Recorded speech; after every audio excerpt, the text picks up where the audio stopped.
ওই ইয়াজিদের বংশধর আমাদের দেশে এখনো আছে। ওরা আলেম সহ্য করতে পারে না, যেখানে খুশি সেখানে এখনো বদনাম করে, এখনো যেখানে খুশি সেখানে তল্লাশি করে, মিথ্যে মামলাগুলো এখনো আছে। এটা উদ্যান করা হচ্ছে না। এদেরও টার্গেট একটাই, এরা ইয়াজিদের এজেন্ডা বাস্তবায়ন করতে চায়। আলেমদেরকে সরায় দাও, যেমন খুশি রাষ্ট্র চালানো হবে।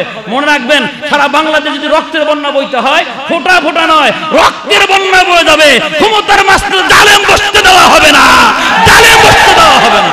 তার কারণ এদেশ স্বাধীন হয়েছে ওলামা একরামের রক্তের কারণে। খেলাফত প্রতিষ্ঠা হবে, পরামর্শ ভিত্তিক রাষ্ট্র পরিচালিত হবে, ওলামা একরাম মরলে মরবে, ছাত্র শহীদ হবে, কিন্তু জালেমকে আর বসতে দেওয়া ইনশাআল্লাহ বলেন ইনশাআল্লাহ। তো এর আসেন তো ইনশাআল্লাহ, ইনশাআল্লাহ। আল্লাহ আমাদের ঈমানকে আর মজবুত বানায় দেন, বলে আমিন। সম্মানিত হাজিরিন, গভীর মনোযোগ। খালি মুহররমের রোজা রাখেন না, শিক্ষা নিয়ে বাড়ি যান। কেন মুহররম হলো, কেন কারবালা, খুনে কারবালা, মাসুম বাচ্চার শহীদ কেন হতে হলো? ওদের টার্গেট একটাই ছিল, ইলম সরায় দাও। কি সরায় দাও? কোন যে আলেম যেন এই দেশে ঢুকতে না পারে, কুফায় যেন আলেম থাকতে না পারে। আলেম আসলে খেলাফত প্রতিষ্ঠা হবে, আলেম আসলে নবীর দ্বীন প্রতিষ্ঠা করতে যাবে। আর আমি ইয়াজিদ, আমার মনে যা চায় তা করতে পারবো, যদি কে না থাকে। কোন হ্যাঁ, এই তো বুঝতে পারছেন, যদি আলেম না থাকে। ইয়াজিদের টার্গেট ছিল সরায় দাও। শেষ পর্যন্ত একটু মায়াও আসলো না, তীর চালায় দেওয়া হলো। ছোট্ট মাসুম বাচ্চা, রিওয়ায়াত আছে 16টা তীর ঢুকছে, রক্ত শূন্য হয়ে হাতের ভিতরে ছেলের রক্ত বাবার গায়ে ঝরতেছে। কি কলঙ্কিত ইতিহাস দেখেন! একমাত্র সন্তান, ফিনকিতে রক্ত বাবার মুখে, বাবার কপালে, ঠোঁটে, শরীরে যখন পড়ে গেছে, সন্তানটারে জমিনে সরায়া ওই রক্ত গায়ে মাখে আর কয়, হে রক্ত, সালেহ আলাইহিস সালামের উটনির রক্তের চাইতে আমার সন্তানের রক্তের দাম বেশি। এ তো রাসূলুল্লাহর বংশধরের রক্ত, তোরা কার শহীদ করলি? এরপরে ওদের কোনো মায়া আসে নাই। সুন্দর করে বাচ্চা কোলে নিয়ে তাঁবুর ভিতরে গিয়ে বিবিরে বলে, একটু আগে না তোমার সন্তান কাঁদছিল, দুধ খাবে, পানি খাবে, কাঁদছে না, এই যে নাও, আর কাঁদবে না, ঠান্ডা হয়ে গেছে। ইলম এবং জাগতিক বিদ্যা দুইটা এক জিনিস না। জাগতিক বিদ্যা দিয়ে আকাশের বিভিন্ন কিছু চিন্তা ভাবনা করা যায়, কিন্তু ওইটা জমিনে বিদ্যা দিয়ে নামানো যায় না। এটা হলো জাগতিক বিদ্যা। যেমন জমিন থেকে সূর্য কতটুকু দূরে, এটা আমরা জাগতিক বিদ্যা পড়ে শিখতে পারবেন, ঠিক আছে। কিন্তু এই জাগতিক বিদ্যা দিয়া আসমানটা যত উপরে, সেখান থেকে চাঁদ বলেন, সূর্য বলেন, তারকা বলেন, জাগতিক বিদ্যা দিয়ে জমিনে আনা সম্ভব না, কিন্তু ইলম দিয়ে আনা সম্ভব। জাগতিক বিদ্যা দিয়ে দূরত্ব, ডিস্টেন্স, পার্থক্য, ফারাক এটা বোঝা সম্ভব, আর ইলম দিয়ে ওটাকে জমিনে আনা সম্ভব। যেমন জাগতিক বিদ্যা দিয়ে আমরা আন্দাজ করতে পারি জমিন থেকে চাঁদ অনেক বড়, অনেক দূরে, কিন্তু ইলমওয়ালা সরওয়ার দো আলম নবী মুহাম্মদুর রাসূলুল্লাহ সাল্লাল্লাহু আলাইহি ওয়াসাল্লাম এই জমিন থেকে তার ইলম দিয়া ওই আসমানের চাঁদটাকে দ্বিখণ্ডিত করছেন। এমনকি জন্মের সময় ইলমের হেফাজতের জন্য আল্লাহ তাআলা চাঁদকে জমিনে আনছিলেন। তাহলে কি বোঝা যায়? জাগতিক বিদ্যা এক জিনিস, ইলম আর এক জিনিস। আমি প্রথম জমায় আরেকটা কথা মনে করাই দিয়েছিলাম, সেটা হচ্ছে ইলমকে ইলম বলবেন, কোন সময় জ্ঞান বলবেন না। কি বলবেন বলেন? ইলমকে কি বলবেন? জ্ঞান না। জ্ঞানীকে জাগতিক বিদ্যা জিনিস শেখে, তাকে আপনি জ্ঞানী বলতে পারবেন। যেমন একটা মানুষ ইঞ্জিনিয়ার, হ্যাঁ জ্ঞানী, ঠিক আছে। একজন মানুষ জাগতিক বিদ্যা পড়া ডাক্তার, হ্যাঁ জ্ঞানী, মেনে নেবেন, কিন্তু এটা আলেম না। এটা কি না? আলেম না। আলেম এক জিনিস, জ্ঞানী অন্য জিনিস, এটা বোঝা লাগবে। আর ইলম যদি কারো সিনার ভিতরে থাকে, যার ইলম যত দামের হবে, ওই ইলমকে যতটুকু সে মূল্য দিবে, আল্লাহ তাআলা তার ইবাদত তত নুরানিত বানায় দেবে। ইলম না থাকলে আপনি আমল করবেন কি দিয়ে? এজন্য ইলম যদি সুন্দর হয়, দেখবেন আমলও সুন্দর হবে। ইলম সুন্দর হলে আমল সুন্দর হবে। ইলমওয়ালার সাথে সম্পর্ক যত ভালো হবে, আপনার আমলটাও তত সুন্দর হবে। আর আলেম যিনি হন, যদি আলেমে বা হক হয়, তাহলে তার ইলম অনুযায়ী আমল যদি সুন্দর হয়, সে একজন তাকওয়াবান পুরুষ, তার ভিতরে কোনো কিছু কমতি থাকে না। যেমন সাহাবাগণ বলেন, আল্লামানা আবু বকর সিদ্দিক ইবনে কুহাফা রাদিয়াল্লাহু তাআলা, যে আমাদের কাছে সবচেয়ে বড় আলেম আল্লাহর নবীর ইন্তেকালের পরে যিনি ছিলেন, তার নাম আবু বকর। সুবহানাল্লাহ। সাহাবাগণ বলতেছেন, না আল্লামানা আমাদের ভিতরে সবচেয়ে বড় আলেম ছিলেন উনি কে? সিদ্দিকে আকবর আবু বকর রাদিয়াল্লাহু তাআলা আনহু। আর এই ইলমের কারণেই সিদ্দিকে আকবর রাদিয়াল্লাহু তাআলা ইবাদতের কত মজা পাইছেন, ইলম না থাকলে তো আর পাইতেন না। যেমন এক হাদিস, আল্লাহর নবী মসজিদে নববীতে বসা আছেন, জিজ্ঞাসা করলেন তোমাদের ভিতরে কেউ কি এমন আছো যে আজকে ফজরের নামাজের পর থেকে ইয়াদাতুল মারিজ করে পরে মসজিদে আসছে? ইয়াদাতুল মারিজ মানে রুগ্ন ব্যক্তির সেবা করে আসছে। হযরত আবু বকর দাঁড়াকে লাব্বাইক, আমি এই কাজটা করছি। আল্লাহ নবী আবার বললেন তোমাদের ভিতরে কেউ এমন আছো রদ্দুস সালাম, আফসুস সালাম, সালামও দিছো জবাবও দিছো, এরপরে মসজিদে আসো, কেউ আছো? সবাই চুপ। আবু বকর দাঁড়ায় কয় আমি আছি। রাসূল আবার বললেন তোমাদের ভিতরে এমন কেউ আছো এখন রোজা অবস্থায় আছো? সিদ্দিক আকবর দাঁড়ায় গেছেন, হুজুর আমি আছি, এখনো আমি রোজা অবস্থায় আছি। আল্লাহ নবী জিজ্ঞাসা করলেন এমন কোন ব্যক্তি আছো যিনি জানাজার নামাজ পড়ে পড়ে মসজিদে আসছে? সিদ্দিক আকবর রাদিয়াল্লাহু তাআলা বলেন জি হুজুর আমি আছি। সুবহানাল্লাহ। কিসের কারণে? ইলম বেশি থাকার কারণে। কি থাকার কারণে বলেন? ইলম বেশি থাকার কারণে আমলের ভিতরে এতটা নূর, কোনো কিছুর কমতি তার ভিতরে নেই।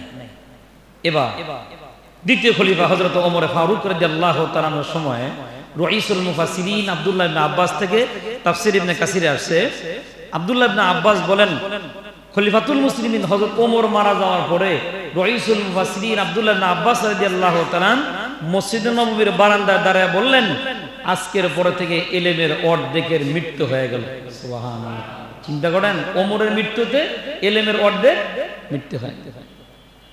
সাহাবাগণ জিজ্ঞাসা করেন ও আব্দুল্লাহ ইবনে আব্বাস রাদিয়াল্লাহু তাআলা সবেমাত্র একজন মানুষ মরে গেলেন, আবু বকর রাদিয়াল্লাহু তাআলা আনহুর পরে মরে গেলেন হযরত ওমর ইবনে খাত্তাব রাদিয়াল্লাহু তাআলা।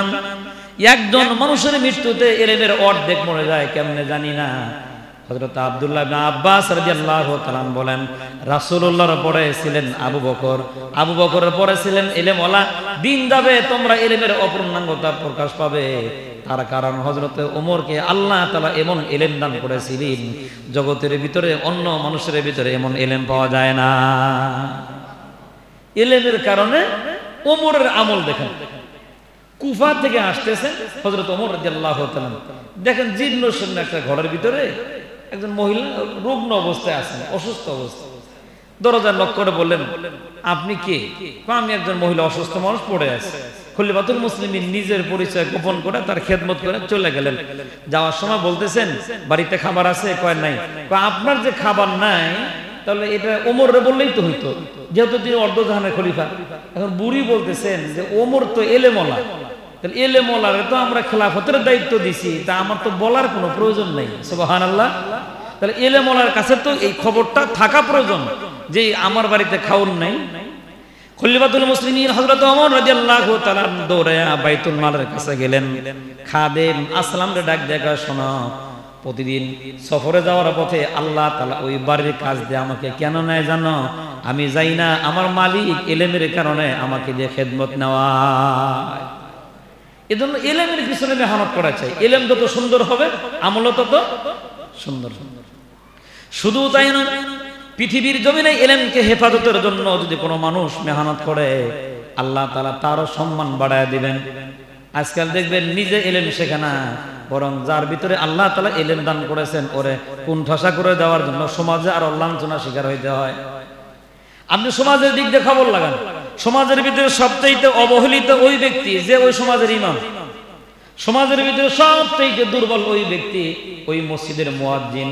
সমাজের ভিতরে সবচেয়ে লাঞ্ছনা গঞ্জনার শিকার হয় ওই ব্যক্তি ওই সমাজের ভিতরে বড় আলেম যিনি। সমাজের ভিতরে সমালোচনার পাত্র হন তিনি ওই সমাজের ভিতরে বড় আলেম হন যিনি। এটার অর্থ হলো আমরা ইলমকে মূল্য দিতে শিখি নাই। মনে করেন হুজুর এটা কি হয়েছে, আলেম হয়েছে এটা কি হয়েছে, হাফেজ এটা কি হয়েছে। আরে বেটা, এরকম আলেম এরকম হাফেজ না থাকলে আমি আপনি যে মুসলমান দাড়ি টুপি মাথায় দিয়ে যে মসজিদে আসছে এই সুযোগটুকু থাকতো না। এজন্য ইলমের পিছনে মেহনত হওয়া চাই। আগের জামানায় তো এরকম ছিল যে ইলমের হেফাজতের জন্য একজন আরেকজনের জন্য জীবন পর্যন্ত দিয়ে দিয়েছেন। সুবহানাল্লাহ। চিন্তা করে দেখেন, এখন তো মানুষের নামের স্টাইল, গ্রামের ভিতরে যখন নাম রাখে ওই গ্রামের এই পুরা গ্রামের নাম নাই এরকম আনকমন নাম রাখো, কিন্তু আগের জামানার নাম ছিল আব্দুল্লাহ ইবনে আব্দুল্লাহ ইবনে আব্দুল্লাহ, মানে বাবার নাম আব্দুল্লাহ, ছেলের নাম আব্দুল্লাহ, দাদার নাম আব্দুল্লাহ, গোষ্ঠী শুদ্ধ আব্দুল্লাহ, এরকম নাম ছিল। একজনের নাম ছিল ইব্রাহিম, ইব্রাহিম ইব্রাহিম নাখবি, এটা বড় আল্লাহ একজন ওলি ছিলেন। ওনার বাবার নাম ছিল ইয়াজিদ। ঘটনাক্রমে আর একজন ইব্রাহিম ছিলেন, তার নাম ইব্রাহিম তাইমি, ওনার বাবার নামও ছিল ইয়াজিদ। তাহলে আসামি যদি হয়, মামলা যদি থানায় হয়, পুলিশ কোন দ্বারা দেব? বাবার নামও মিল আছে, নামও মিল আছে। নাম ইব্রাহিম, জিজ্ঞাসা করছে নাম কি? ইব্রাহিম। বাবার নাম ইয়াজিদ, তুমি ইয়ারেশ ধরেন। আর একজন জিজ্ঞাসা তোমার নাম কি? ইব্রাহিম। বাবার নাম কি? ইয়াজিদ। আসামি তো ঠিক আছে। ঘটনাক্রমে তদানীন্তন সময় হাজ্জাজ বিন ইউসুফের কোর্টে মামলা ছিল ইব্রাহিমের নাখুবির নামে, কিন্তু পুলিশ গেছে গিয়া ইব্রাহিম তাইমির বাড়িতে। যাওয়ার পরে জিজ্ঞাসা করছে নাম কি? কয় ইব্রাহিম। আচ্ছা, বাবার নাম কি? ইয়াজিদ। কয় তুমি ইয়ারেশ ধরেন। উনি মনে মনে জানতেন যে আসলে কিন্তু আমি আসামি না, আসামি ইব্রাহিম নাখুবি। মনে মনে চিন্তা করলেন, হিসাব মিলিয়ে দেখলেন আমার চাইতে বড় আলেম হচ্ছে ইব্রাহিম নাখুবি। এখন যদি তার এলেম হেফাজত করতে গিয়া আমি মিথ্যে মামলায় যদি গিয়া আমি ফাইসা যাই, ফাঁসির মঞ্চ যদি ঝুলা যাই, হাসরের মাঠে দাঁড়ায় বলতে পারবো যে আলেমকে হেফাজত করতে গিয়া ছোট আলেম ফাঁসির মঞ্চে গেছে, আল্লাহ আমারে মাফ করে দেন। দেখেন এলেমের হেফাজত কেন করে। পুলিশ গ্রেপ্তার করছে, গ্রেপ্তার করার পুলিশ কিছুই বলেনি। আমরা হলে কি করতাম? এই বেটা নামে নামে জমে টানছে, আমি হেডা না। হাজ্জাজ বিন ইউসুফের কাছে আমার নামে মামলা নাই, মামলা বড় হুজুরের। আমরা এটা করতাম, আমি করতাম আর কি। আমার ইমান যতটুকু এটা বললাম, আপনাদেরটা বলতেছেন যে আমি বলতাম যে আমি ছোট হুজুর, আমার নামে মামলা নাই, মামলা বড় হুজুরের। আমারও ধরতেছে কেন? সে কিছুই বলে নাই, কিন্তু উনি চাইতেছেন যে এলেমের হেফাজত থাকুক, আর যতদিন পর্যন্ত বড় বড় আলেম দুনিয়ায় বেঁচে থাকবে অপরাধ কম হবে। আলেম জমিনে থাকলে অপরাধ কম হবে, বুঝবেন? এটা আপনারাই বুঝতেছেন। আমাদের দেশে যখন ইসলাম বিরোধী কাজ হয়, ফতোয়া বিরোধী রায় হয়, কালামা বিরোধী কথা হয়, বিসমিল্লাহ নিয়ে কথা হয়, যারা আজকে বড় বড় নেতৃত্ব দেয়, বুলিয়া ওরা কথা বলে, এরা সবাই নাকে তেল দিয়ে ঘুমায়। আর আমাদের মাদ্রাসার মাসুম বাচ্চারা গুলি হয়ে পাখির মতো ঝাঁঝরা হয়ে শাহাদত বরণ করতে হয় ওলামা ইকরামের। আর আমরা সুবিধাবাদী, ওরা আমরা মাঠ কায়েম করে দিই, আমরা তৈরি করে দিই, ওরা এসে ফল ভোগ করে। আর যখন দেখবেন নির্বাচন আসে, নমিনেশন পেপার সাবমিট করার আগে খতম, মিলাদ, দোয়া, দুরুদ সব করে হুজুর দোয়া করে দেন আমি যেন কোন রকম একটা হয়ে যাইতে পারি, আর কোন রকম একটা হয়ে গেলে হুজুরের নামে মামলা দেয়। আগে কিন্তু দোয়া হুজুরের কাছ থেকে নিছি। গরম না কি করছে জানেন? এটা কি ইচ্ছা করে তাহলে ভালো বুঝলো না। আমরা তো গ্রামগঞ্জের মানুষ, আপনারা শহরে আছে কিনা থাকেন তো, আপনারা পাঁচতলায়, আমরা থাকি জমিনে। আমরা একটু কম বুঝি, আমরা এটা ভালো না বোঝারই কথা। যারা পাঁচতলায় থাকেন, একটা প্রাণী আছে ইঁদুর, খুব উৎপাত করে।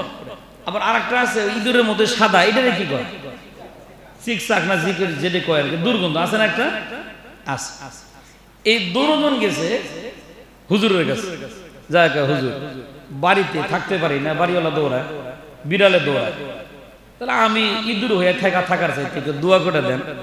আল্লাহ চাইলে তো সবই পারেন, আপনারা হুজুর মানুষ দোয়া করেন, আল্লাহ আমরা বিড়াল বানায় দেয়, তাহলে তো দৌড়ানি খাওয়া লাগলো না। ঠিক আছে, হুজুরে দোয়া করছে, বিড়াল হয়ে গেছে।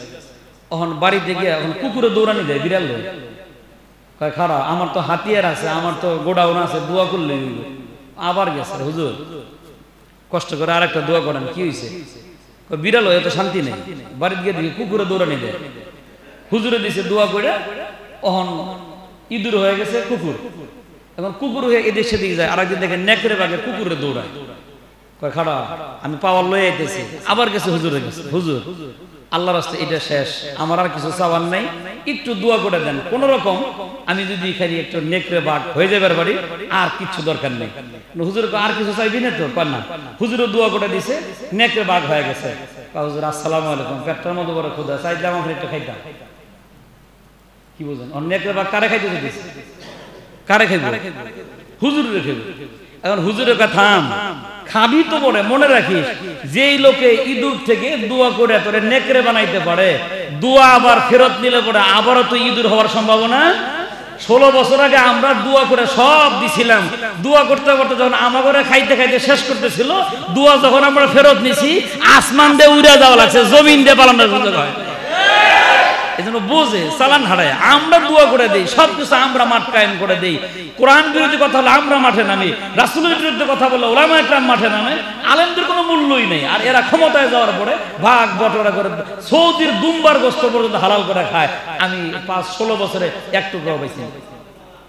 ভালো করে বলছেন, দুম্বার গোশত খাবে এদেশের হুজুরেরা, খাবে এতিমখানার পোলাপানেরা, মাদ্রাসার ছাত্র এতিমখানার পোলাপানে খাবে।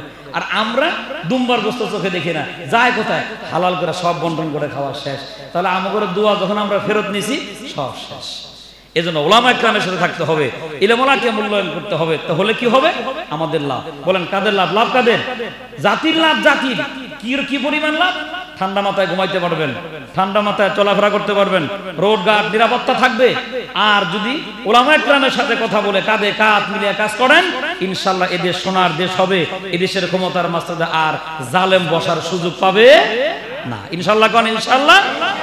এজন্য ইলমকে মহব্বত করতে হবে। তার কারণ এই ইলমকে দাবায় রাখার জন্যই যে আজকে মুহররমের কথা আমরা বলি, মুহররম এত ফজিলতের কথা বলি, সুন্নতের কথা বলি, নফলের কথা বলি। এখানেও বিশাল একটা কাজ করছে ইলমকে হেফাজত করতে গিয়ে। খুব ভালো করে বুঝেন, ইয়াজিদের অনেক শক্তি ছিল। আর এই ইয়াজিদের যে ছেলে, সেটা রাষ্ট্র ক্ষমতায় যখন ছিলেন গায়ের জোরে বোঝেন তো? গায়ের জোর মানে কি? দিনের কাম রাত্রে করে করছি পারলে ঠেকাও, এটা কি কোন? এইটাই হলো গায়ের জোর। আর কেমনে বুঝাইলে আপনি বুঝবেন, আল্লাহই জানে। এটা হলো গায়ের জোর। এখন মুয়াবিয়া রাদিয়াল্লাহু তাআলা আনহুর ছেলের নাম হলো ইয়াজিদ। মুয়াবিয়া কিন্তু মুসলমান, ভালো করে বুঝেন, মুসলমানের সন্তান। ইয়াজিদও মুসলমান, দাড়ি টুপি জুব্বা পাগড়ি ইয়াজিদেরও ছিল, কোনো কিছু কমতি ছিল না ইয়াজিদের। ক্ষমতার মাঝখানে আসার পরে ইয়াজিদ ঘোষণা করে দিল যে হাসান রাদিয়াল্লাহু তাআলা যখন মারা যান আমাকে খেলাফত দিয়ে গেছে। কয়েক বছর ভালোই চলছে, চলার পরে যখন দুর্বল হয়ে আসতেছে তিনি গায়ের জোরে বলে ফেললেন, আমার পরে খেলাফতের আসনে বসবে আমার ছেলে। দেখি খেলাফত হলো না পরিবারতন্ত্র হলো? হ্যাঁ, নিজের ছেলের নাম ঘোষণা করে ফেলছে। আর তদানীন্তন সময়ের সমস্ত মুসলমানেরা মাইনাও নিছেন, হ্যাঁ তার ছেলে রাষ্ট্র পরিচালনা করতে ব্যর্থ না, যোগ্যতা তার আছে, কিন্তু তাকওয়া নাই। তাকওয়া নাই কেন জানেন? বাবা যদি দেশের প্রধানমন্ত্রী হয়, মায় যদি প্রধানমন্ত্রী হয়, পোলা আকাম করাটাই স্বাভাবিক। কথা বোঝেন? বাবা যদি দেশের প্রধানমন্ত্রী হয়, তার ছেলে আকাম করাটাই স্বাভাবিক।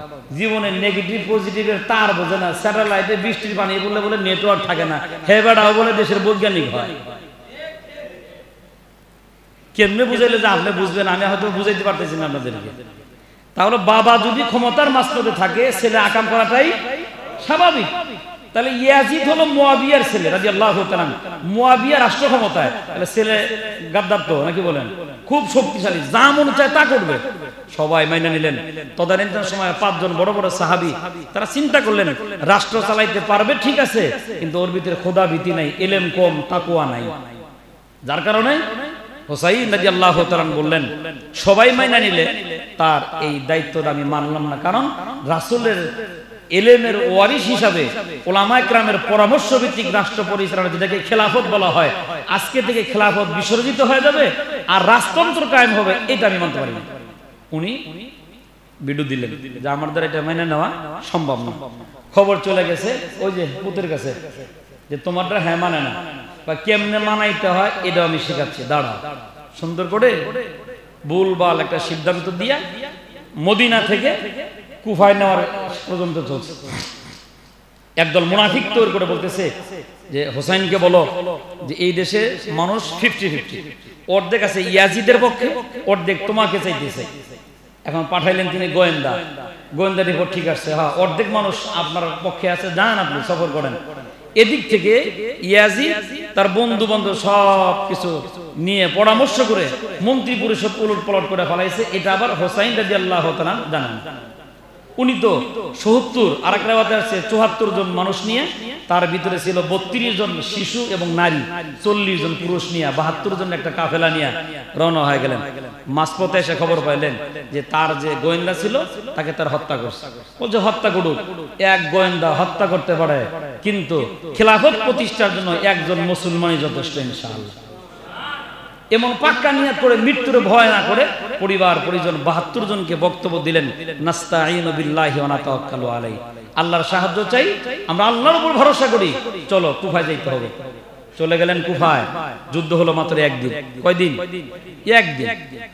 চিন্তা করেন সংখ্যা কত, এরা মাত্র 72 জন, আর ইয়াজিদ নিয়ে আসে 6000। যুদ্ধ লাগবো? দৌড় দিলে তো শেষ। এখানে কত? 72, আর ওরা কয় হাজার? তাহলে একদিক থেকে 6000 হাইটে আসতেছে। এখানে যদি 72 জন মানুষ দাঁড়ায় থাকে, বোম্বিং এর দরকার নাই, তীর ধনুকের দরকার নাই, পায়ের পাড়া দিয়ে শেষ। 6000 আসছে অল্প সময়ের ভিতরে। দেখতে দেখতে 40 জন মানুষ শাহাদত বরণ করলেন। পুরুষ একটাও কাফেলার ভিতরে, তাবুর ভিতরে নাই। আছেন শুধু হুসাইন রাদিয়াল্লাহু তাআলা, আছেন 30 জন মহিলা, ছোট্ট একটা বাচ্চা। স্ত্রী এমন টাইমে এসে বলতেছেন যে বুকের দুধ শুকিয়ে গেছে, ওই হতাশা। এই অবস্থার ভিতরে বাচ্চাকে কোত্থেকে খাওয়াবো? পরে বলতেছে, দাও বাচ্চাটা আমার কোলে দাও। ওরা যদিও ইয়াজিদের বংশধর হোক আর ইয়াজিদের দলের হোক, ওরা মুসলমান তো, তাহলে আমিও মুসলমান, ইয়াজিদও মুসলমান, তাহলে ওর ভিতরে একটা মায়ের উদ্রেক হইলে তো আমার ছেলেটাকে মারবে না, একটু পানি দিতেও পারে। দেখেন, মুসলমান যদি স্বার্থলোভী হয় আর মুসলমান যদি ক্ষমতা লোভী হয়, তখন ওর ভিতরে মায়া মমতা কোনো কিছুই থাকে না। এর বিগত দিনেও আমরা দেখে আসছি, যদি তার ভিতরে মায়া মমতা থাকতো, 5 মে শাপলা চত্বরের কবুতরের মতো ওলামায়ে কেরাম হত্যা করতে পারত না। আর মানুষ যখন ক্ষমতা লোভী হয়, মানুষ যখন পদের লালসায় লালায়িত হয়ে যায়, তখন এই মানুষটার অন্তরে মায়া মহব্বত কোনো কিছুই খুঁজে পাওয়া যায়। দেখেন ইয়াজিদের বাহিনী, এরা কিন্তু মুসলমান। আল্লাহ নবীজির এই নাতি ওই বাচ্চাটা কোলে নিছে, কোলে নিয়ে উঁচু করে ধরছে, অনেক লম্বা চূড়া ছিলেন, ওরাও দেখতেছে, ওদের হাতে তীর ধনুক, উঁচু করে ধরতেছে আর বলতেছে, দেখো আমার কোলে রাসূলুল্লাহর বংশধর, আমার কোলে এটা রাসূলুল্লাহর বংশধর, আমার স্ত্রীর বুকে দুধ নাই, যদি তোমাদের একটু দয়ার উদ্রেক হয় তাহলে দয়া করে আমার সন্তানটার একটু পানি খাওয়াও। ওদের মনের ভিতরে একটু মায়াও লাগলো না, কারণ ওদের সিদ্ধান্ত ছিল রাত্রিবেলা এলেমওয়ালা আসতেছে কুফায়, যদি হোসাইনকে শহীদ করে ফেলাও, এই দেশে এলেমওয়ালা আর বাইসা থাকলো না। আর যদি আলেম বাইসা না থাকে, হকের কথা বলবে না, যেমন খুশি আমরা তেমন রাষ্ট্র চালাইতে পারি, এটা ছিল ইয়াজিদের ষড়যন্ত্র। ওই ইয়াজিদের বংশধর আমাদের দেশে এখনো আছে, ওরা আলেম সহ্য করতে পারে না, যেখানে খুশি সেখানে এখনো বদনাম করে, এখনো যেখানে খুশি সেখানে তল্লাশি করে, মিথ্যে মামলাগুলো এখনো আছে, এটা উদ্যান করা হচ্ছে না। এদেরও টার্গেট একটাই, এরা ইয়াজিদের এজেন্ডা বাস্তবায়ন করতে চায়। আলেমদেরকে সরায় দাও, যেমন খুশি রাষ্ট্র চালানো হবে। মনে রাখবেন, সারা বাংলাদেশ যদি রক্তের বন্যা বইতে হয়, ফোঁটা ফোঁটা নয়, রক্তের বন্যা বয়ে যাবে। ক্ষমতার মাঝখানে জালেম বসতে দেওয়া হবে না, জালেম বসতে দেওয়া হবে না। তার কারণ এদেশ স্বাধীন হয়েছে ওলামায়ে কেরামের রক্তের কারণে।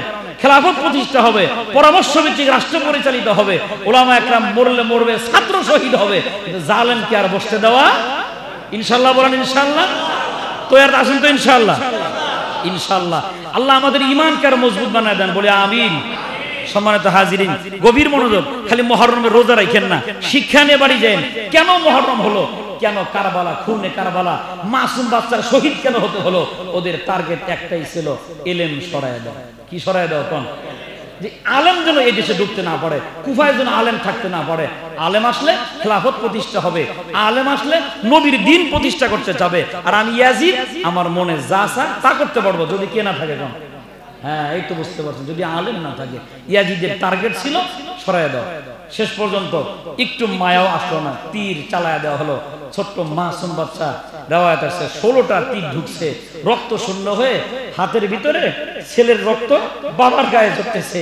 কি কলঙ্কিত ইতিহাস দেখেন, একমাত্র সন্তান, ফিনকিতে রক্ত বাবার মুখে, বাবার কপালে, ঠোঁটে, শরীরে যখন পড়ে গেছে, সন্তানটারে জমিনে সরায়া ওই রক্ত গায়ে মাখে আর কয়, হে রক্ত, সালেহ আলাইহিস সালামের উটনির রক্তের চাইতে আমার সন্তানের রক্তের দাম বেশি, এ তো রাসূলুল্লাহর বংশধরের রক্ত, তোরা কার শহীদ করলি? এরপরে ওদের কোনো মায়া আসে নাই, সুন্দর করে বাচ্চা কোলে নিয়ে তাঁবুর ভিতরে গিয়ে বিবিরে বলে, একটু আগে না তোমার সন্তান কাঁদছিল, দুধ খাবে, পানি খাবে, কাঁদছে না, এই যে নাও, আর কাঁদবে না, ঠান্ডা হয়ে গেছে, শহীদ হয়ে গেছে, আর কাঁদবে না। তোমাকে আর ডিস্টার্ব করবে না। মা রক্তাক্ত সন্তান কোলে নিলেন আর বললেন, আল্লাহ আমার এই ছেলের রক্তের বিনিময় হলেও যেন জমিনে খেলাফত বাইসা থাকুক, খেলাফত বাইসা থাকুক, রাজতন্ত্র প্রতিষ্ঠিত না হোক, জুলুম প্রতিষ্ঠিত না হোক, পরামর্শ ভিত্তিক রাষ্ট্র পরিচালিত হোক, যাক আমার ছেলে শহীদ হয়ে যাক। বাবা সহ্য করতে পারলেন না, স্ত্রীকে বললেন, আমার তীর দিয়ে দাও, আমার ধনুক দাও। ধনুক তীর কাছে নিলেন, নেওয়ার পরে তুমুল বেগে আবার যুদ্ধ শুরু হলো। অল্প সময়ের ভিতরে অনেকগুলা নামধারী মুসলমানকে জাহান্নামে উতরাইয়া দিয়া হযরত হুসাইন রাদিয়াল্লাহু তাআলা ফুরাতের কাছে গেলেন। ফুরাত যখন উন্মুক্ত হয়ে গেছে, পানি তার হাতের নাগালে আসছে। ফুরাতের পানি যখন হাতে নিছেন, ইলম কাকে বলে দেখেন, ইলম অন্তরে থাকলে দরদ থাকে বেশি। এখন ইলমের কারণে হাতের ভিতরে পানি উঠাতেই ওই যে বন্ধু 40 জন শহীদ হয়ে গেল। আরে ফুরাত, তোরা আমি হস্তগত করতে পারলাম, আমার হাতে ফোরাতের পানি, কিন্তু শহীদ হয়ে গেল আমার 40 জন মুসলমান। পানি আবার ছেড়ে দিলেন। চিন্তা করলেন 30 জন মহিলা আছে কাবরের ভিতরে, কিছুটা পানি নিয়ে যাই। আবার অঞ্জলি ভরে যখন পানি উঠাইলেন, দেখলেন পানির ভিতরে ছোট্ট মাসুম বাচ্চার ছায়া দেখা দিতেছে। আর বলে, এক ফোঁটা পানির কারণে আমার ছেলে শহীদ হয়ে গেল, লাগবে না আমার ফোরাতের পানি। আবার ছেড়ে দিলেন পানি। ছেড়ে দেওয়ার পর আকাশের দিকে তাকায় বললেন, ও আসমানের মালিক, ফোরাত থাকবে কিয়ামত পর্যন্ত, কিন্তু ফোরাতের পানি আমরা খাচ্ছি না। ফোরাদের বিনিময়ে আমাদেরকে অন্য কিছু তুমি দান করে দিও। আল্লাহ তাআলা তার নবীর মাধ্যমে শোনায়া দিলেন, হে উম্মতেরা, ইতিহাস কিয়ামত পর্যন্ত ধরে রাখ, সুমু, তোমরা রোজা রাখো ইয়াউমা আশুরা, আশুরার দিন রোজা রাখো, ওয়া সুমু ক্বাবলাহু ওয়া বা'দাহু। আর ইতিহাস সংরক্ষণ করার জন্য একদিন আগে একটা রোজা রাখো, একদিন পরে একটা রোজা রাখো। ফায়দা কি জানো? আমি আল্লাহ তাআলা খুশি হয়ে ওই রক্তাক্ত ইতিহাস সংরক্ষণ করার জন্য তোর জীবনের পিছনের 1 বছরের গুনাহ মাফ, সামনের জীবনের 1 বছরের গুনাহ মাফ। কিসের কারণে? কথা একটাই, ওই ইলমকে হেফাজত করার কারণে, খেলাফতকে টিকিয়ে রাখার জন্য।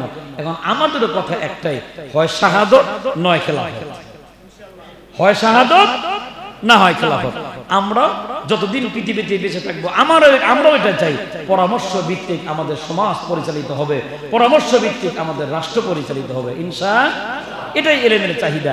যদি এরকম মানুষের ভিতরে অনুভূতিটা থাকে, মানুষের ভিতরে ইলম যদি ঢুকে যায়, পরস্পরের ভিতরে মায়া মহব্বত মিল কে পয়দা করে দিবেন?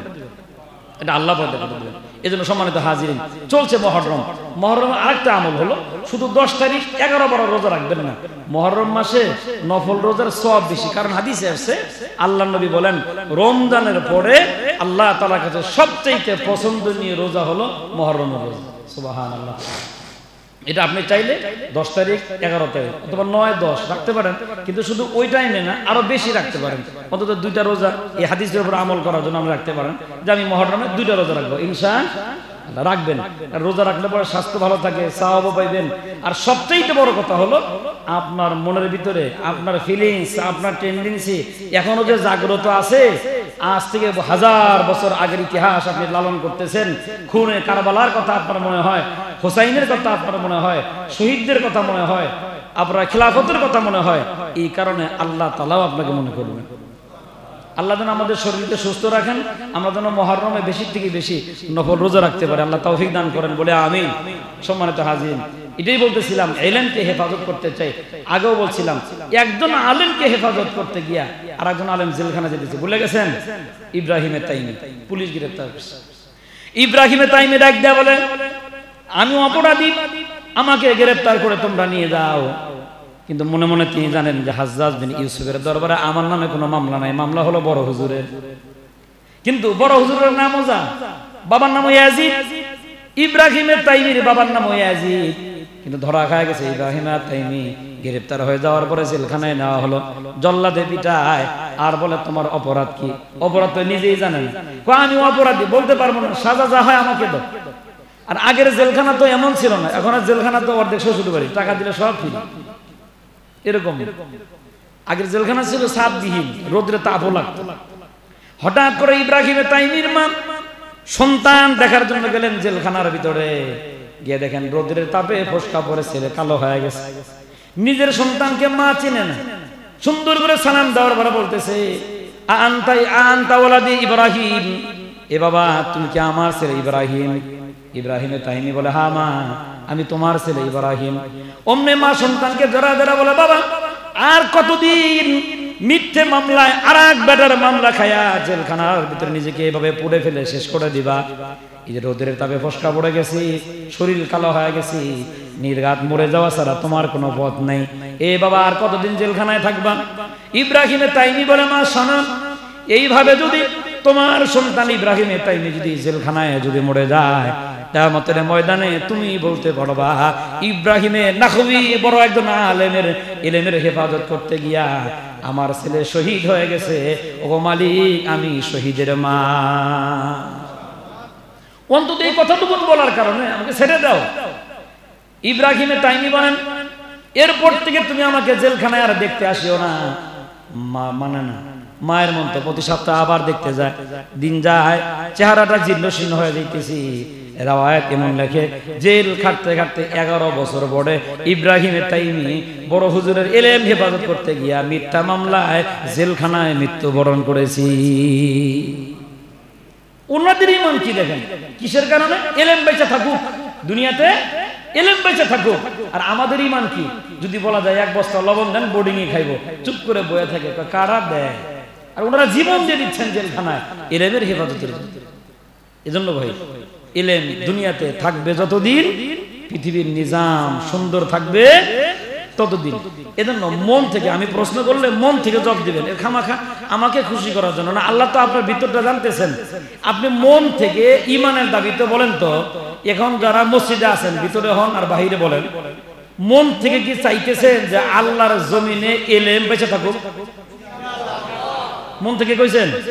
হ্যাঁ, এটাই ঈমান। হাদিসে আসছে, কোন ব্যক্তি যদি মন থেকে এটা চায় দুনিয়াতে ইলম বেঁচে থাকুক, কিয়ামতের ময়দানে তার কোনো আমল যদি কাজে না আসে, দুনিয়াতে ইলম বেঁচে থাকুক, এতটুকু বক্তব্য তার যদি সহি থাকে, এটার কারণে আল্লাহ তাআলা মাফ করে দিবেন। ইলম ইলম বলেন কিসের কারণে? ইলমের কারণে। তার কারণ এই ইলমের কারণে মানুষ ফেরেশতার চাইতে মর্যাদাবান হয়েছে। সুবহানাল্লাহ সুবহানাল্লাহ। কিসের কারণে? ইলমের কারণে। এখনো যার ভিতরে ইলম আছে, আমি কিন্তু আগেও বলছি, ইলম আলেম বলতে কারে বুঝতেছেন? দাড়ি টুপি জুব্বা পাগড়িওয়ালা না, জেনারেল কিন্তু ইলম শিখে ফেলাইছে, আল্লাহ ইলম ঢুকাই দিয়েছেন, ওটাও আলেম, কোনো সমস্যা না। ইসলামী জ্ঞান তার ভিতরে আছে, গভীর মনোযোগ। ইলম এত দামি জিনিস, ইলমের কারণেই আল্লাহ তাআলা এই মানুষকে ফেরেশতার চাইতে বেশি মর্যাদা দিয়েছেন। আর যত ফেরেশতারা বলেন, যত আমলই করুক, ফেরেশতার আমলে আল্লাহ তাআলা এত বেশি খুশি হয় না। ইলম ওয়ালা যত বেশি আমল করলে আল্লাহ তত বেশি খুশি হন। সুবহানাল্লাহ।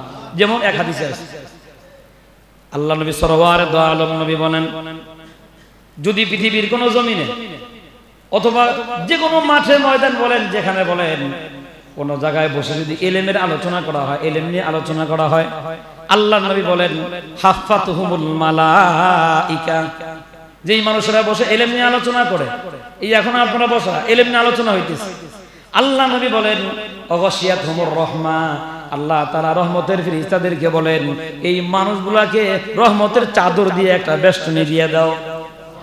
কারণ এরা এখানে ইলমের আলোচনা করে, ইলম নিয়ে আলোচনা করে। আল্লাহ নবী বলেন, ওয়ানাসারাত আলাইহিমুস সাকিনা, ওই মানুষগুলোর প্রতি আল্লাহ তাআলা আসমান থেকে সাকিনা, বরকত নামক রহমত নাজিল করতে থাকেন। আর ফেরেশতাদেরকে বলেন, তাকায়া দেখো, এরা ওই সমস্ত লোক যারা ইলমের কারণে তোমাদের চাইতে বেশি মর্যাদাবান। আল্লাহ নবী বলেন, আগে একদম ফেরেশতারা হাফাতুহুমুল মালাইকা, ফেরেশতারা যখন তাদেরকে চতুর্দিকে বেষ্টন করে, আর একদল ফেরেশতারা যখন আওয়াজ পায়, ভাই তোমরা সেখানে কি করো? এখানে ইলমের আলোচনা করা হয়, ইলমের বরত্ব নিয়ে আলোচনা করা হয়, একটু জায়গা করে দাও। ফেরেশতারা বলে, না জায়গা নাই, প্রয়োজন যদি হয় আমার কাঁধের উপর তুমি দাঁড়াও। ওই মহল্লার ফেরেশতারা, আগের ফেরেশতারা কাঁধের উপরে দাঁড়ায় গেছে। ওই ফেরেশতা পাশের ফেরেশতারা সালাম দেয় আর বলে, তোমরা যে মহল্লায় আছো গান বাদ্য হয়, আইসা দেখো আমরা এখানে বেষ্টন করে রেখেছি, ইলমের আলোচনা করা হয়, ইলমওয়ালারা বসে আছি। ওই ফেরেশতারা দৌড়ায়, আগে দুই দল ফেরেশতারা, একটু জায়গা দাও, জায়গা নাই, ধাক্কা ধাক্কি করলে ইলম থেকে মাহরুম হয়ে যাবা, আমাদের কাঁধের উপরে চড়ো। আল্লাহ নবী বলেন, ফেরেশতার কাঁধের উপরে ফেরেশতা দাঁড়াইতে দাঁড়াইতে আল্লাহর আরশ আজিম পর্যন্ত দাঁড়িয়ে যায়। এবার মালিক জিজ্ঞাসা করেন, কি ব্যাপার, ফেরেশতাদের এত বড় মহড়া কেন? ওয়া আল্লাহ তাআলা যেই বেষ্টনীটা আমরা দিয়ে রাখলাম, বেষ্টনের ভিতরে ইলমওয়ালারা ইলম নিয়ে আলোচনা করে, নিজে এলেম জানে আর একজনকে শিখায়, নিজে এলেম শেখে আর একজনকে মুজাকারা করে করে শিখাচ্ছেন, এলেমের আলোচনা করা হয়। এই মানুষগুলোকে আমরা বেষ্টন করে রেখেছি। আল্লাহ রাব্বুল আলামিন বলেন ওই এলেমওয়ালাদের প্রতি আমি আল্লাহ বরকত নাজিল করে দিলাম। এখন ওই যে জ্ঞানী যারা আছে এদের মাথার ভিতরে ব্যথা শুরু হয়েছে যে এক ফিরিস্তার গাড়ি আর এক ফিরিস্তা উঠে গেছে আসমান পর্যন্ত, নিচেরটা মরছে না জিন্দা হয়েছে, খালি হুজুর ওয়াজ করলেই হইল। হ্যাঁ, এই জন্যই বলছিলাম জাগতিক বিদ্যা আর এলেম দুটো এক জিনিস না। জব নেন, নিচের ফিরিস্তার কান্দের উপরে 1000 কোটি ফিরিস্তা দাঁড়ায় গেছে আসমান পর্যন্ত, নিচেরটা মরে গেল না জিন্দা, এই প্রশ্ন কার হবে? যে জাগতিক বিদ্যা পড়ছে, কোরআন হাদিস পড়ে নাই। এটার জন্য আপনার জাগতিক বিদ্যা দিয়েই আমি আপনাকে দলিল দিই। মৌমাছি চাকছি না, বুঝেন নাই? মৌমাছি বিমরুল, ওই যে যেটা মধু দেয়, বিমরুল তো মধু দেয় না, মৌমাছি কিন্তু মধু দেয়। মৌমাছি, এই মৌমাছির চাকির ভিতরে একটা একটা মাছি দিয়ে সাজানো না লক্ষ কোটি মাছি আছে, লক্ষ কোটি। এক মাছির কান্দের উপরে আর এক মাছি, নিচেরটা মরছে না বাচ্চা, জব দেয় না মারে, তারপর আমারটা জব নিয়ে আছে। জব আছে আপনার কাছে নাই? তা আপনার জাগতিক বিদ্যা দিয়ে বের করেন যে এক মৌমাছির কান্দের উপরে আর এক মৌমাছি বসলে যদি নিচেরটা মরে না যায়, আল্লাহর ফেরেশতার এক কান্দের উপরে আল্লাহ আর এক ফেরেশতার দাঁড় করাইছে, নিচেরটা মরলো কি না? আপনারা তো মাথা ব্যথা কেন? বাড়ি থেকে আপনি মিলেননি। সম্মানিত হাজির, গভীর মনোযোগ। এরা কারা জানেন? যারা আলেম সহ্য করতে পারে না। এরা সিফা চাহিদা, ওই যে বুদ্ধি, এই তো একটা সিফা গলির একটা পাইছি, এটা নিয়ে সমালোচনা শুরু করে। হ্যাঁ, সমালোচনা না করে আলেমের সামনে বসেন, তাহলে দেখবেন ফয়সালা হয়ে যাবে। আর যদি সমালোচনা করেন, জায়গা মতো আপনি ধরা খাইবেন, চাইবেন একটা পাইবেন আর একটা। আর একটা কিচ্ছা কই, তাহলে আরো ভালো বুঝবেন। মানুষ আলেমদেরকে মহব্বত করে, কাছে আসে কখন জানেন? বিপদে পড়ে যখন। বোঝেন কি বোঝেন? বাচ্চা কান্দে, ঘুমায় না, দেন হুজুর একটু পানি পড়া, একটু সুতা পরে ফু দেন, তেল পরা দেন, তখন বিপদে পড়ছে। বেডার বেডি আর একজন মাইয়া লইছে, যদিও সে ইসলাম বোঝে না, গ্রামের অনেকে তো বোঝে, এ থাম আমাকে বিয়া পড়াইলো, পরে করে যাবি, হুজুর নিয়ে আস। এই ঠেকা কাম সারার জন্য তখন কি লাগে? হুজুর লাগে। আরো বলো বোঝে, মনে করেন রাতের 3টা বাজে, ওই পাশ থেকে 1 দল 3 দল ছেলে আপনাকে তাড়া করছে, সামনে এসে দেখেন আপনাদের চন্নাপাড়া মাদ্রাসার 3 জন ছাত্র। এখন আপনি কি করবেন? হুজুর আমার একটু বাঁচান, না কি করবেন? ওই 3টারে করবেন যে যা আছে সব লয়ে যাবো। তাহলে এই বেটা বিপদে পড়ে কার কাছে এসে কোন কথা কয় না? হ্যাঁ, হুজুরের কাছে। তাহলে বিপদে পড়লে মানুষ কই যায়? হুজুরের কাছে। আরো ভালো বুঝবে, রাস্তার ভিতরে একটা মানে বাসে উঠছেন, মনে করেন দোনো পাশে সিট ফাঁকা, এক পাশে সিট ফাঁকা, কলেজের এক ছাত্র বসা, আমি কলেজ ইনসাল্ট করতেছি না, মাইন্ড করে নিন, সিট ফাঁকা। আর এক পাশে মাদ্রাসা ছাত্র বসা, পাশে সিট ফাঁকা। ভদ্র ফ্যামিলির মেয়ে যদি হয় কোন জায়গায় বলবো? হ্যাঁ, এই তো বলবো। এটা আমরা ইমানের দাবিতে গেছেন, ধন্যবাদ আপনাকে। আমরা আন্দাজে কর নাই, মাদ্রাসা ছাত্রের কাছে বলবো, কারণ ওর এই কনফিডেন্স আছে যে এখানে বসলে আমার ইফটিজিং এর সম্ভাবনা নাই। আর এখানে গেলেই প্লিজ ডোন্ট মাইন্ড, যাবেন কোথায়? আর আমরা ওই জায়গায় বসে দুইবার সুবহানাল্লাহ চিন্তা করে আস্তাগফিরুল্লাহ, আল্লাহ কোন জাতি আইনা বয়লা ফেতনা যেন ফাইসা না যায়, তওবা করতে থাকি আমরা এইভাবে। আর কিছু আর হে যদি হয় সুন্দর করে ইংরেজি মারাই, ভাই আসসালামু আলাইকুম, প্লিজ ডোন্ট মাইন্ড, যাবেন কোথায়? আমি কি হেল্প করতে পারি?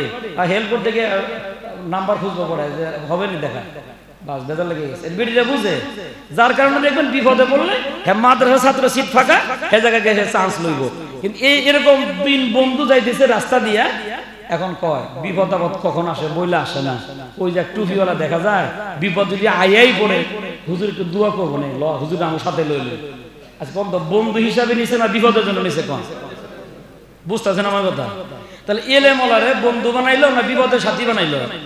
বিপদের সাথী বানাইছে। চলেন যায় আর হুজুরে কয় যাক ওরাও আমার বন্ধু বানাইছে, কিন্তু হুজুর তো সরল সোজা বোঝে নাই, বেটা তোরে নিচে দোয়া করার লিগা, দোয়া করলে তুই বা নিয়ে গেছে 3 বন্ধু আর টুপিওয়ালা, ক্লান্ত শ্রান্ত শরীর, মোটা গাছের নিচে বয়ে পড়ছে, শুইছে 3 বন্ধু হুজুর সহ। উপর দিকে তাকায় দেখে জামের সিজন, তো মোটা মোটা জাম পাইতে রয়েছে। এখন পণ্ডিত একটা আর একটাকে, আমরা 4 জনের একজন যদি জাম গাছে উঠি আর একজনের পায়রা দিলে বাকি 3 জনে তো খাইতে পারতাম, ভালো গাছে উঠবো কে রে? এখন টুপিওয়ালা কয় আমার উপর তোমাদের ধারণা কেমন? ভালো, তাহলে আমার কাছে তুলে দাও, আমি ইনসাফ মতো পাইরা সবাই ভাগ করে দিব। ওই 3টায় ফতোয়া দিছে যে টুপিওয়ালার গাছে ওটা যায়, মানে হেদের ভিতরে বয় হলো টুহিওয়ালা গাছ এটা জাম যদি না দেয়, বুঝলেন না, এই বিশ্বাসটা আইতেছে না। এখন কয় তাহলে উঠবো কে? আমাকে 3 জনের একজনকে তুলো। তোর তো দাড়ি দুড়ি কিচ্ছু নাই, তোর তো বিশ্বাসই করা যায় না, খালি মোষ। দেও তুললে ওই মোষওয়ালারে 3 জনে ঠেলা দিয়ে জাম গাছে তুলে দিচ্ছে। এইটা যখন মোটা জাম গাছের ডালে বসে বয়ে জাম খায় আর নিচে দেয় না, আর ওই দুইটা কয় জাম দেও, বিসি ফেলা। দেওয়ার কথা ছিল কি, দেয় কি? আর এদের কপালে বিসি জুটলো কেন? ওই এলেমলারে অসম্মানী করার কারণে। এই বাঙালির কপালে জামের পরিবর্তে বিসি খাইছি 16 বছর, কি কারণে কোন? হ্যাঁ, এই টুহিওয়ালারে মাইনাস করার কারণে। আর এখনো যদি ওই মাইনাসের চিন্তা থাকে, জাম খাইবেন না বিসি খাইবেন? বিসি খাইবেন। ওই দুইটাই কয় জাম দে, নইলে তোরে টাইনা নামামো, কাঁচাটা দে নেওরে। এই দুইটাকে টুহিওয়ালা কাছে কাছে, হুজুর এই জন্য তো আপনারা আনছি, তো দোয়া করেন আল্লাহ যেন ওরে নামায় দেন। টুহিওয়ালা কি করো? আচ্ছা, টুহিওয়ালা হাত তুলা কয়, তুলা দিলে তোমরা দোয়া করে আমার এখন নামাইবে, এই দোয়াই তো কবুল হইতো না। তাহলে এখন কি করবো? ওরে ব্যাগটি টাইনে শেষে নামাও, নামায় আবার এলেমলারে হেফাজত করো। ইনসাফের বন্টন খাইতে চাইলে এলেমকে হেফাজত করো, তাহলে জামই পাইবে, বেশি খাওয়া লাগতো না। এজন্য পরিষ্কার হেডলাইন হলো এলেমকে হেফাজত করব যতদিন, খাউন পাওয়া যাইব ততদিন। আর আলেমদেরকে মাইনাস করে ওলট পালট বক্তব্য দিব যতদিন, অশান্তি আসবে ততদিন। আল্লাহ তাআলা আমাদের সবাইকে সহিহ বুঝ দান করুন। তাহলে আলেমদের সাথে থাকবেন, বিপদে পড়ে নাকি সারাক্ষণ মাদ্রাসাওয়ালাদের সাথে থাকবেন। ওই যে আমার সভাপতি কইব, দেন মাদ্রাসায় 20 ব্যাগ সিমেন্ট, মসজিদে 20 ব্যাগ সিমেন্ট দেন, চাওয়া লাগবে কেন? আপনি উইলিংলি আসবেন, নিজে আসবেন। কখন ভাই বা কখন চাচা, এই যে নেন আপনার মাদ্রাসায় রংপুরে সব করছে, এই মোলাদের সাথে থাকতে হবে, দিলাম 2 বস্তা চাউল ডাউল, নিয়ে নেন, পারবেন তো ইনশাল্লাহ? এই ভালোবাসা থাকবে ইনশাল্লাহ? যদি থাকে বাড়িতে রিল্যাক্সে ঘুমাইবেন, শান্তি দেওয়ার মালিক আল্লাহ। এই জন্য আমাদের সর্বশেষ কথা হলো আমরা এলে মোলাদের সাথেই থাকবো ইনশাআল্লাহ। এই কথাটাই আল্লাহ রাব্বুল আমিন কোরআনে হাকিমের মধ্যে বলেন, কুল হাল ইয়াস্তাবিল্লাযীনা ইয়া'লামুনা ওয়াল্লাযীনা লা ইয়া'লামুন। নবী আপনি বলেন, নিশ্চয় যারা জানে আর যারা জানে না তারা সমান হইতে পারে না। আর আয়াতে কারিমার ভিতরে আল্লাহ রাব্বুল আমিন বলেন, ইন্নামা ইয়াখশাল্লাহা মিন ইবাদিহিল উলামা।